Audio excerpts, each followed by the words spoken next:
What's up guys, today I'm going to take you from the start to finish process of how I created this Halloween composite from scratch. Let's get started.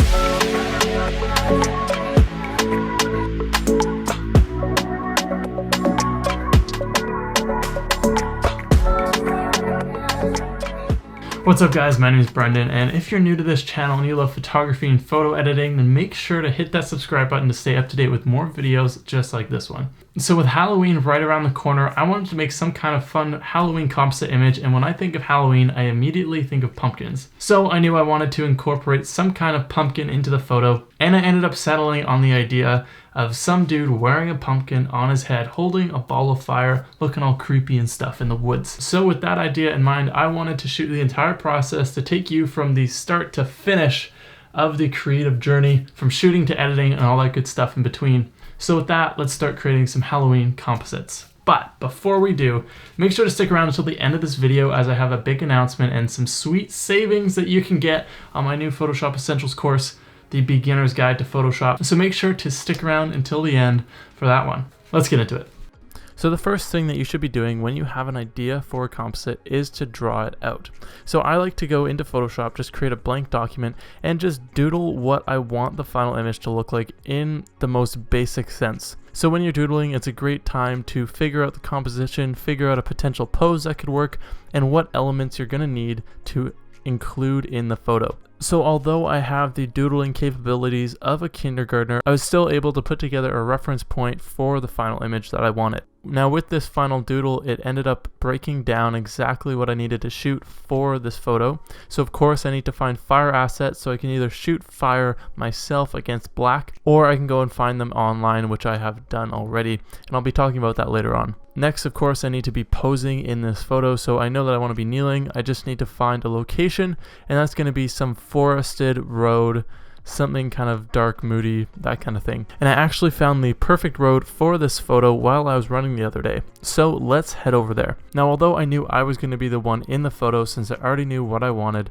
I still recruited the help of my friend Isaac just to help with lights, move things around, and even just press the shutter button so I didn't have to. The setup for this was actually super simple. All I had to do was put my camera on a tripod. Luckily for me, on my Canon 6D Mark II, it has a flip screen, so I was able to flip it around so I could see whereabouts I should be posing and standing. But if you don't have a swivel screen on your camera, then again, having a friend with you just makes it that much easier. Since I knew there was going to be fire effects and the pumpkin head was going to be glowing, I wanted to just add a little bit more colored light onto my body. So I brought out my little LED panels by Newer. These lights were right around $250 for a pack of 2, and I use them all the time. But if you're wanting something cheaper and smaller, there are tons of other great options that I will link below. Since light obviously doesn't come necessarily in orange and red and all those fancy colors, I also brought out a pack of gels that I got on Amazon for under $30. There's a whole bunch of different colors in here, but for this, I'm going to be using yellow and orange to replicate the color of fire. So I just set up this light right beside my camera tripod, shining onto the area that I was going to be posing, and it's really as simple as that. Now I have a bit of orange light shining onto my body. From there, it just took a little bit of finessing, trying different angles of my hand, my arm, and where I was kneeling, until I got a photo that I thought was going to work really well for the composite I had in mind. Now that we have the base photo taken, it's time to go and take some photos of a pumpkin to throw on top of my head. So just like before, I set up my camera on a tripod, and this time I set up 2 lights on either side of my kitchen table. I then added a white diffuser disc just behind my pumpkin, so there's still light coming through from the windows, but it adds a nice clean white background to cut out from later on. Now I already knew the kind of face that I wanted on the pumpkin, so I went ahead and carved out the pumpkin the old-fashioned way, no Photoshop needed. So while we have this bit of time while I carve out this pumpkin, I just wanted to mention to you about my new Photoshop course that I just released called the Photoshop Essentials course. Now if you've ever been struggling, feeling overwhelmed, or just don't know where to begin with Photoshop, this course is the all-in-one resource for you. This course is over 7 hours long, has 68 video lectures, over 100 learning outcomes, a private Facebook community, course files to follow along with, free brush packs, raw images, you name it, it's in this course. So from now until Halloween, I'll be offering $50 off of this course for those wanting to take that next step in their Photoshop skills and really discover the tools and techniques to bring those creative visions to life in Photoshop. Anyways, if you're interested in that course, I'll leave a link down below. I think I'm done carving this pumpkin now. After I carved out the pumpkin, I knew I wanted the inside to be glowing, and I didn't have any small light to put inside, so what I did is I grabbed a small piece of orange gel, strapped it around my phone with a piece of tape, and put on the flashlight. I then just dropped my phone inside of the pumpkin to illuminate the eyes and the mouth and all that stuff, so then I had a really nice starting glow to work with once I brought in my photo to Photoshop. By adding this bit of light, it saves me a bit of work later on in the post-production process. After I snapped a few photos of the pumpkin and I felt confident I had the right image for my composite, I tore everything down and headed to my computer. So since I used my phone light to light up the inside of the pumpkin, I need to merge the top part of this pumpkin in Photoshop before we get started with anything. So I have my two photos opened here, and I'm going to cut out the top portion of this pumpkin against my white background using channels. I find the color channel that has the best contrast. I duplicate that channel, press Command or Control L to bring up my levels, and I add more contrast till I have completely black and completely white around my subject, which in this case is the top of the pumpkin. I'll Command click on my layer thumbnail, go back to my layers tab, and add that selection to a layer mask. Once I set that layer mask, I'll press Command or Control I to invert that layer mask, and now we're seeing exactly what we want to see. Since I don't want this whole image, I only want the top part of this pumpkin, I'm just going to grab my rectangular marquee tool, make a selection around the top, and duplicate that selection with a layer mask. I'm going to go over to my lit up pumpkin. I'm going to start to cut out that pumpkin with my pen tool. Now I could do a similar strategy with cutting this out with my channels, but since the table is going to go black, I didn't have any white paper or something to put the pumpkin on. The channels wouldn't work for the whole pumpkin, I'd have to use my pen tool anyways. So since that's the case, I'm just going to use my pen tool for the whole thing. Once I've gone around the entire edge of the pumpkin, I don't need to go along the top because I'm going to be replacing that bit. So I'm just going to cut down along the top here, and that's what will be replaced by our other image. Now that I have this, I'm ready to bring in the top part of the pumpkin. So I'll just go over to that tab, grab my move tool by pressing V, and click and drag over to my lit up pumpkin image.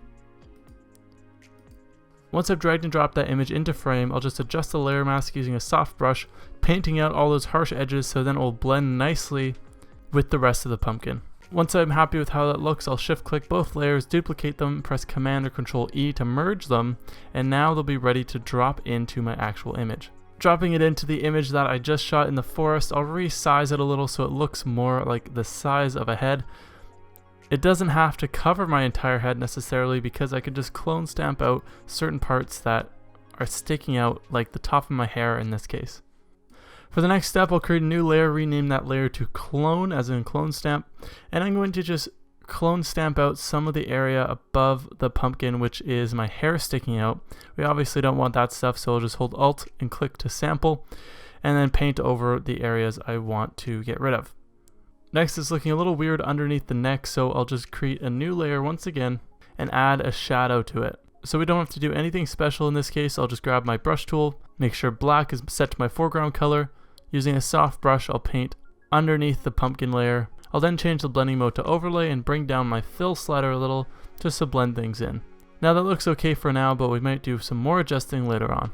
Now I wanted to edit the image itself without the pumpkin head at all, so I'll just duplicate my background layer, convert it to a smart object, and then I'm going to open Camera Raw by going up to Filter, Camera Raw. I'm just going to play around with the exposure, the color temperature, and some contrast just to make things look a little bit more moody than they already are. But we'll be doing the bulk of the color grading later on. I just like to get a nice base edit with Camera Raw so I have a starting point to work from.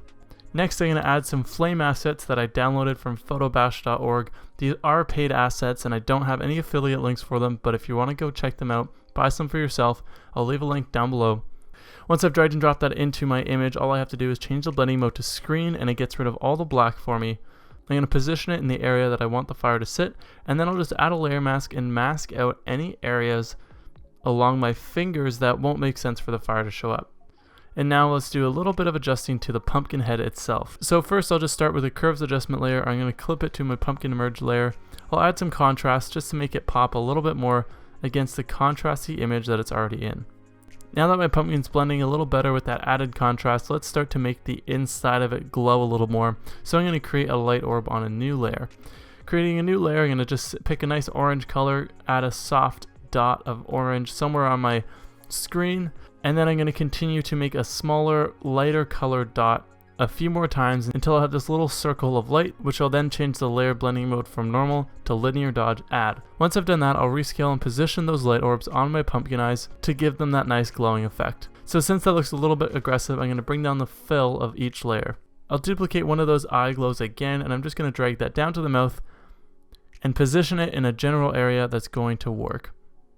Now I'm going to create a new layer, sample some orange off the pumpkin, and just paint it along the outside of my body just to add a little bit of a warm hue to there. Obviously the brush color doesn't look good, so we'll change the blending mode of that layer to overlay. And then that changes my hoodie from the bluish color to a more reddy orange that works a bit better with the pumpkin and the fire. Now we're going to create a light orb for the fire, except this time we're going to follow the exact same process, except we'll change the blending mode to overlay and then just bring the fill down a little to make that fire look really good. So now it just looks a little bit more rich. Now I want to darken the background a little bit, so I'll just create a new brightness and contrast adjustment layer down below everything else, right around my clone layer. I'll darken down the image a whole bunch, and then I'll press Command or Control I on that adjustment layer mask, and now I'll just paint white along the edges where I want it to appear a little bit darker, kind of giving it a nice vignette. In this case, I'm even going to use a white gradient to help make it a soft transition from the edges to the light of our pumpkin. So that's looking pretty good to me right there. After playing around with the hue saturation and the colorize feature, I was able to make the background look a little bit more green and spooky, and I even added another fire asset in the foreground just to see how things were coming together. Now at this point, I'm just going to try a few different fire assets just to place them along the bottom edge of the frame, because this whole process is really about trial and error. Another thing I should mention about this fire asset pack by Photobash is that there's literally hundreds of fire assets in these packs for only a few dollars. It's totally worth the money. Again, I'm not affiliated with them in any way, I just think this product is super awesome. Now I need to make the pumpkin blend a little bit better with the fire that's sitting on the side of it. I'm going to add a couple different adjustments here. I'm first adding a brightness and contrast adjustment and just adding a little bit of brightness along the bottom there. I'm next going to just grab an orange brush, paint along the side of the cheek where the fire is, change the blending mode of that brush to overlay, bring down the fill until it blends a little bit better, and now we have a good orange glow on the side of our pumpkin that matches the fire a little bit better. Now I'm really not happy with how my neck looks in this photo, so I want to cover it up completely, bring my hoodie up to the bottom of the pumpkin.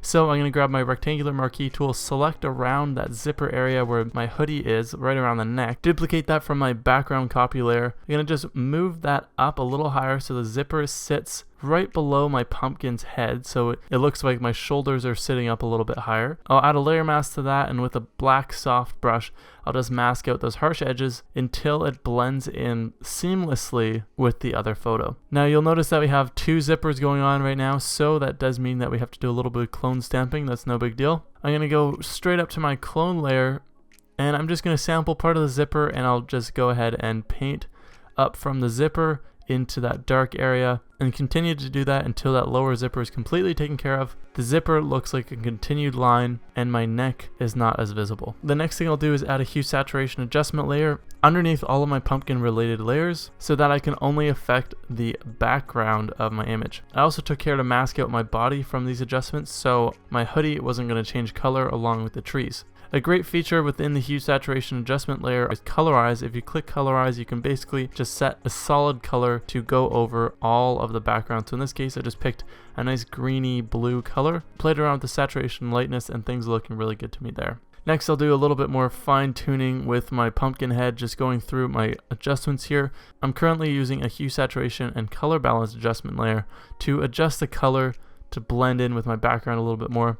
Before it was kind of a washed out orange, and now I want to make it look a little bit deeper, darker, and a little on the more red side of orange, and I can do that easily with those two adjustment layers. Now I want to make some of the highlights look a little bit more orange on my hoodie and things like that, so I'll just create a new layer, paint some yellowy orange on there, and change this blending mode from normal down to color. I'll then bring down the fill so it's not so obvious, and also play around with the blend if sliders just to make that color blend in with my hoodie and the wrinkles a little better.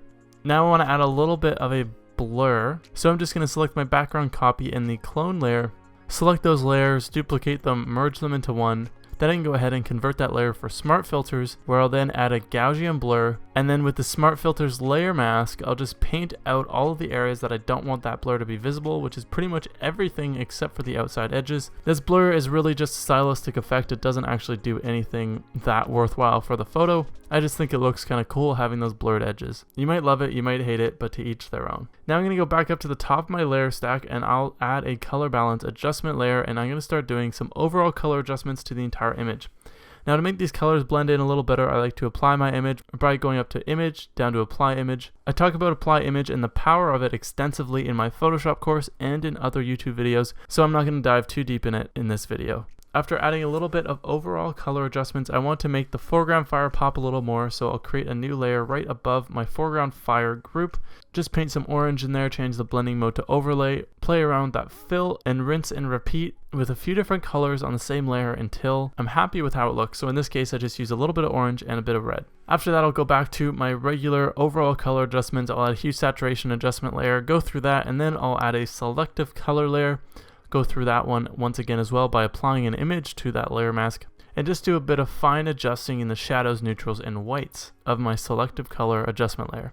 Next, I'm going to do some dodging and burning on a 50% gray layer. After I've gone through dodging and burning around the entire image, I've darkened the outsides, I've lightened up some of the top areas of the trees, brought up some of the highlights on my sweater, in the pumpkin's face, along the road, and all that kind of stuff. We're starting to really get a moody effect in our overall image. I'm then going to add an Orton effect, which adds this cool kind of glowy look to the photo. It's kind of a complicated process to explain, so I just have a Photoshop action for it. If you want to learn how to create the Orton effect yourself, I have a YouTube tutorial all about that already. I'll link that down below if you're interested. After adding in that Orton effect, I just want to add a little bit more lightness and contrast into the area, so I'm just going to grab my curves adjustment layer and lighten up the entire image, except not my pumpkin face, of course, and my body. So I'm just going to mask that out with a black brush. Now after I finished with that, I added a couple more fire assets from the Photo Bash pack just to fill in the image a little bit better with fire. It didn't feel so separate. And with that, this is what my final image ended up looking like.